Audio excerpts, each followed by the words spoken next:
Buenos días. Daremos inicio al trabajo con el video de apoyo número 4, en el cual abarcaremos la primera parte de la Segunda Guerra Mundial. Si bien sabemos que la Segunda Guerra Mundial abarcó el periodo entre los años 1939 y 1945, en este video y la guía también número 4 vamos a abarcar lo sucedido entre los años 1939 y 1941. En esta primera imagen están los bandos que se enfrentaron en la Segunda Guerra Mundial. A la izquierda están los aliados, conformados por Gran Bretaña, la Unión Soviética, Estados Unidos y Francia, y a la derecha el bando del eje, donde participaban Italia, Alemania nazi y el Imperio japonés. Entonces el objetivo del video va a ser reforzar los contenidos trabajados en la guía 4. Vamos a trabajar también en base a algunas imágenes y algunos mapas, pero solamente lo que concierne al periodo que ya les mencioné anteriormente, 1939-1941. Para comprender el porqué del estallido de esta Segunda Guerra Mundial, tenemos que remontarnos a ciertos aspectos considerados consecuencias de la Primera Guerra Mundial, pero que van a influir en la Segunda.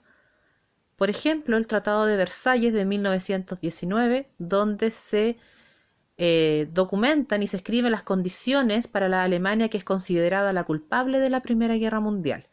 En este tratado se estipuló que Danzig se iba a convertir en una ciudad libre. Lo que está achurado en la imagen de la izquierda del mapa corresponde a la ciudad libre de Danzig. ¿Cómo esto afectaba a los alemanes?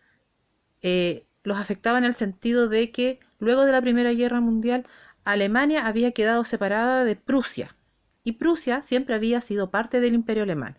Entonces ya no podían transitar libremente los alemanes en dirección a Prusia.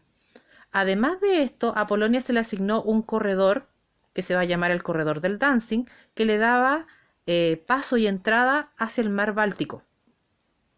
Eso es lo que vamos a conocer entonces como este corredor polaco hacia el mar Báltico, lo que claramente lo beneficiaba desde el punto de vista económico.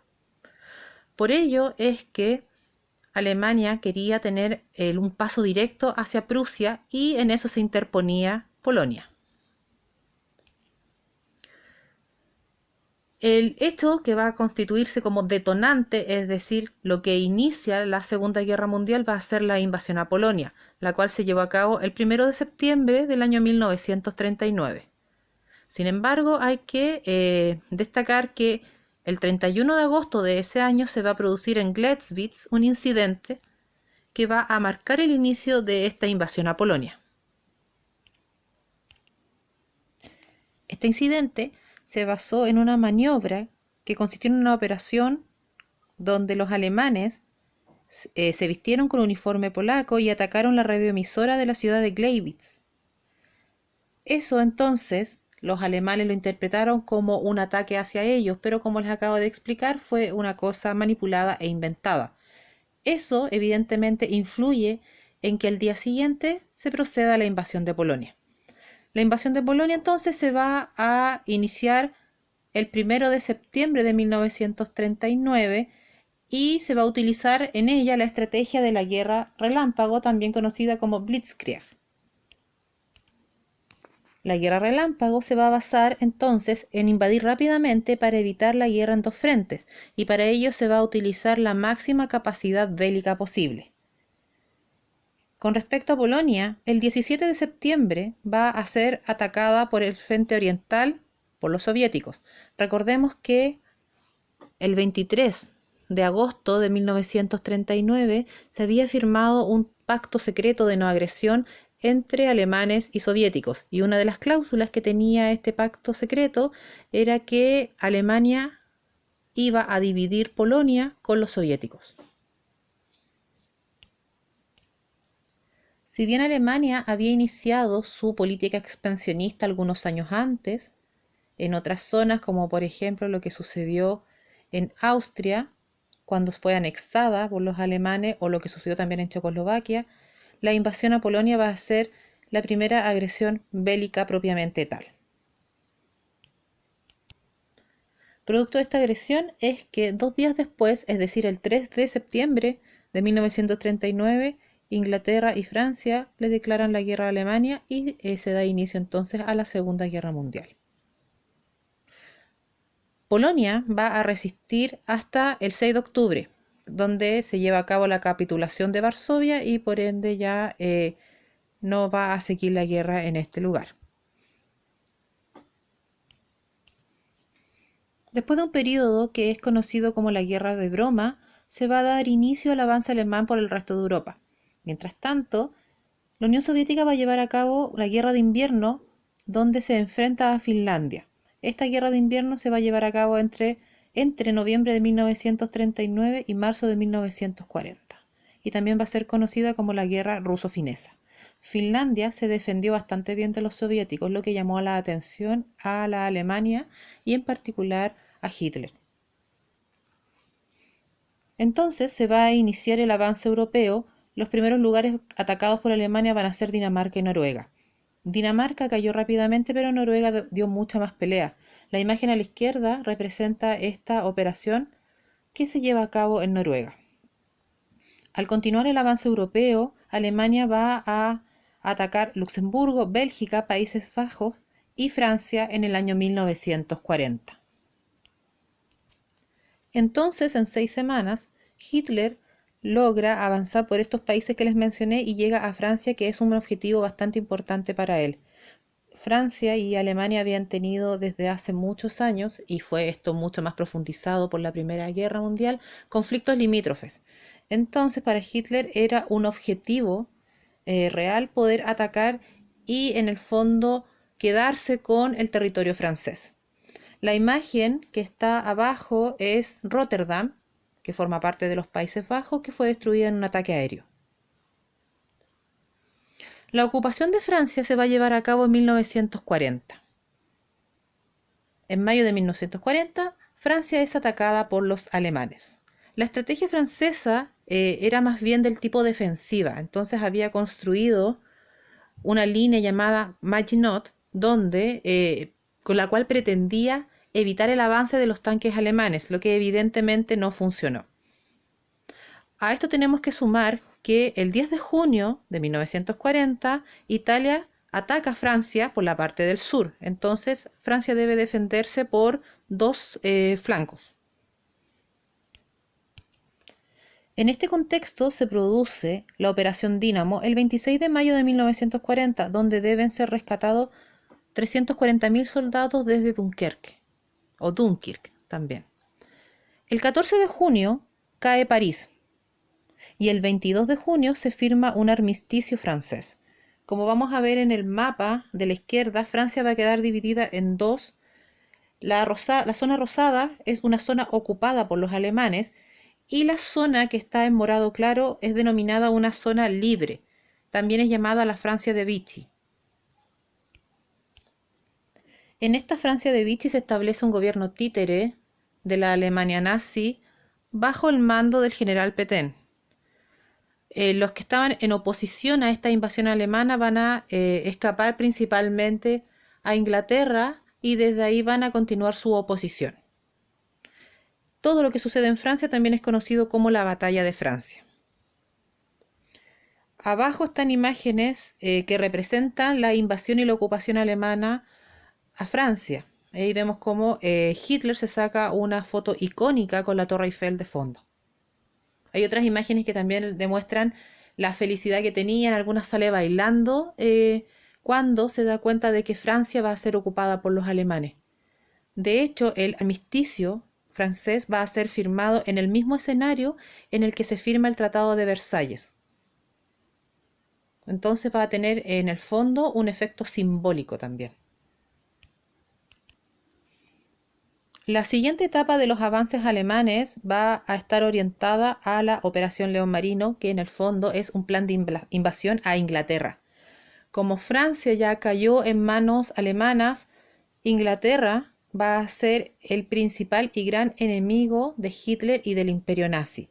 Esta operación, que significaba la invasión de Inglaterra, va a comenzar en el año 1940. Y también va a ser conocida como la Batalla de Inglaterra.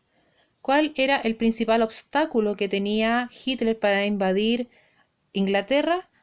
Es una cosa geográfica, el Canal de la Mancha. En el punto más angosto entre Francia e Inglaterra, que es Calais, hay 34 kilómetros de diferencia. Entonces no es tan fácil llegar y cruzar este Canal de la Mancha, que además, si tuviésemos que hacer un símil, es como el Canal de Chacao, solamente que el Canal de Chacao mide 26 kilómetros, un poco más chico. Pero las condiciones climáticas se asemejan, como para que piensen ustedes lo difícil que era para Hitler hacer esta invasión. Además que Inglaterra tenía una fuerza marítima eh, claramente mucho más fuerte y Hitler estaba sumamente consciente de eso.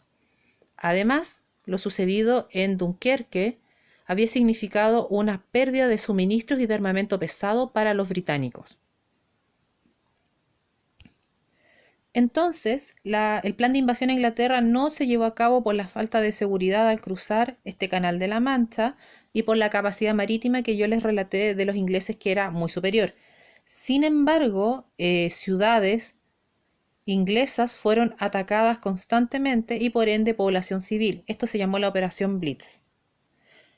Este ataque a los ingleses también sirvió y también fue un objetivo de Hitler el encubrir el ataque que él ya tenía pensado contra los soviéticos.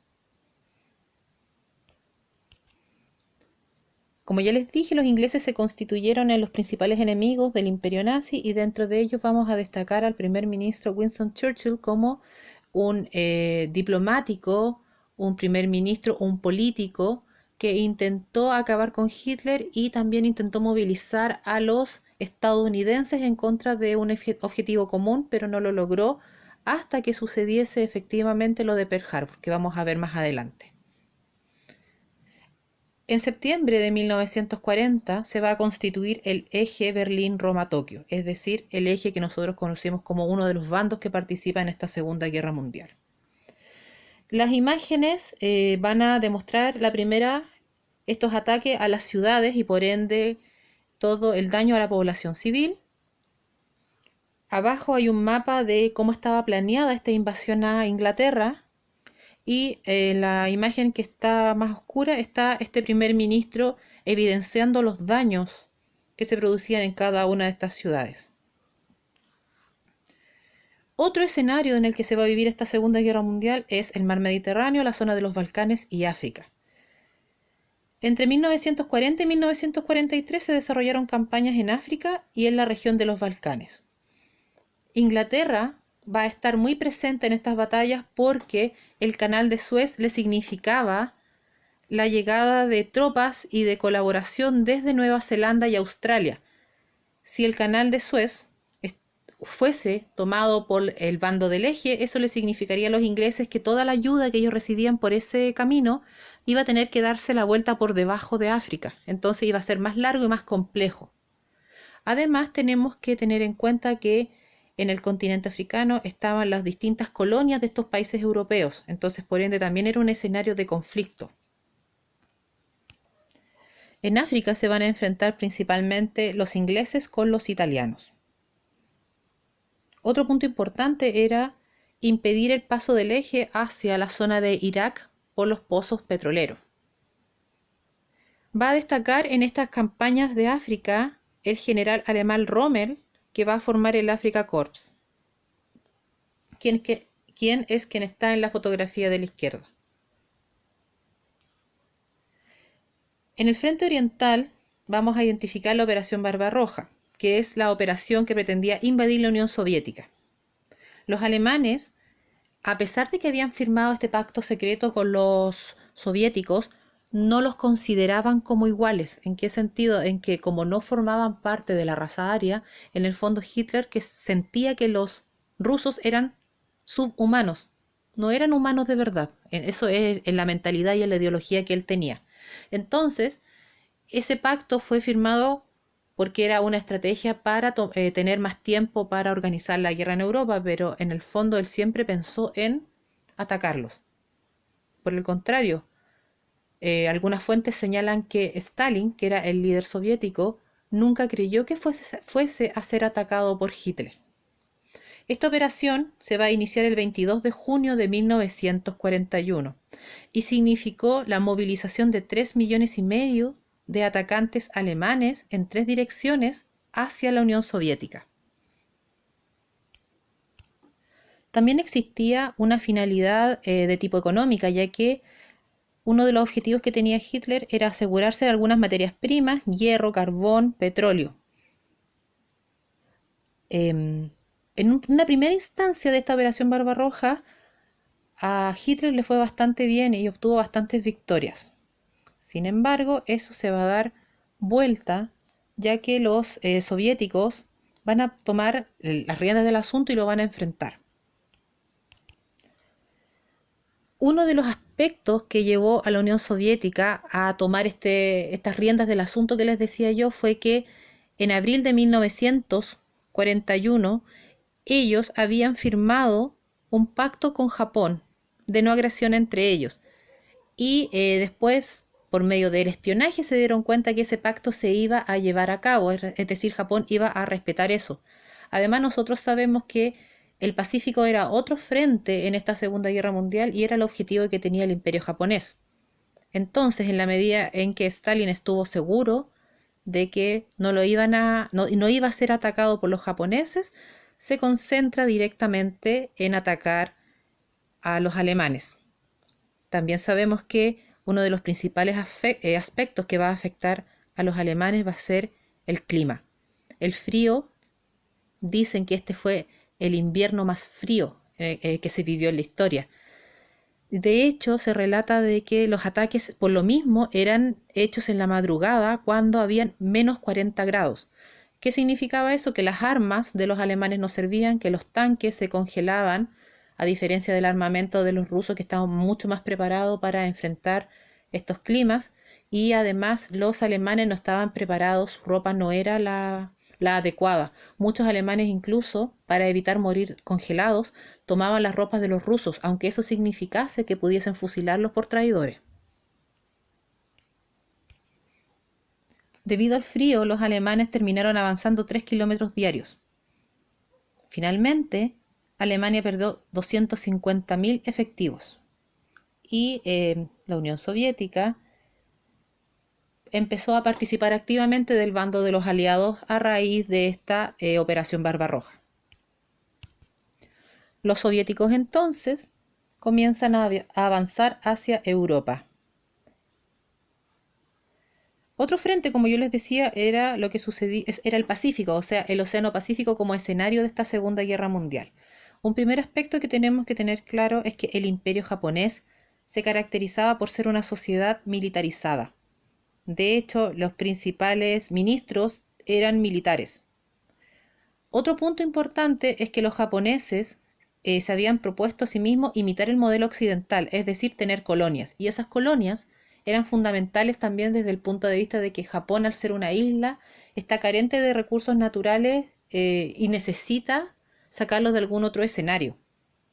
Entonces, eso va a explicar el afán imperialista de los japoneses.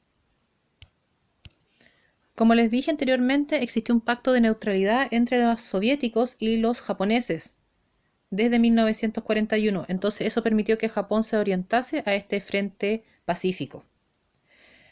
Uno de los principales problemas que debió enfrentar fue el embargo de petróleo que realizó Estados Unidos, ¿ya? Debido a las invasiones que había realizado Japón anteriormente a China e Indochina, es que Estados Unidos embarga el petróleo. Entonces los japoneses deciden obtener este petróleo en las islas orientales neerlandesas, que es lo que corresponde hoy en día a Indonesia. Y además deciden que van a atacar Pearl Harbor, una de las bases militares más importantes de Estados Unidos en el Pacífico. Eso se llevó a cabo el domingo 7 de diciembre de 1941.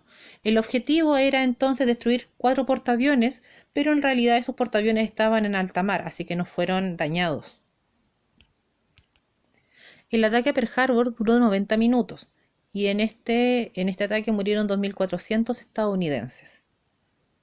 Por ello, la sociedad americana evidentemente reprochó este ataque y el 8 de diciembre Estados Unidos declara la guerra a Japón.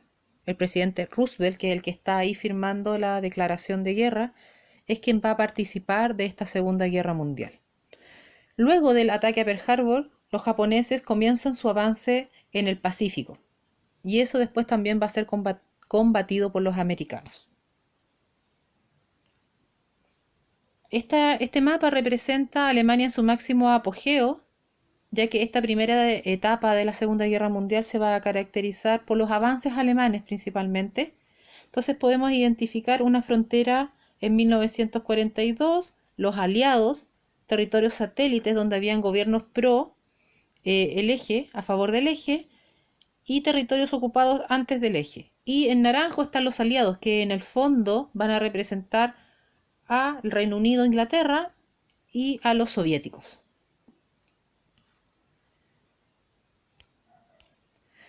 Este mapa va a representar las distintas ofensivas de los participantes de la Segunda Guerra, ya que está señalado, están señaladas las ofensivas alemana, italiana y soviética. ¿Ya? ¿Qué conclusiones podemos sacar de esta primera etapa de la Segunda Guerra Mundial? Que se va a caracterizar por los avances alemanes en Europa, como ya les comenté anteriormente, que vamos a ver constituido este eje Roma-Berlín-Tokio, que va a ser fundamental dentro de la Segunda Guerra Mundial, por los afanes imperialistas principalmente que tenían cada uno de ellos, y que a partir de 1941 vamos a ver que para el bando de los aliados va a ingresar Estados Unidos y la Unión Soviética. El ingreso de estos dos gigantes va a significar una balanza que va a cambiar sus posiciones, es decir, evidentemente el bando de los aliados se va a fortalecer con el ingreso tanto de la Unión Soviética como Estados Unidos. Con esto entonces damos finalizado este primer video. Espero que estén muy bien.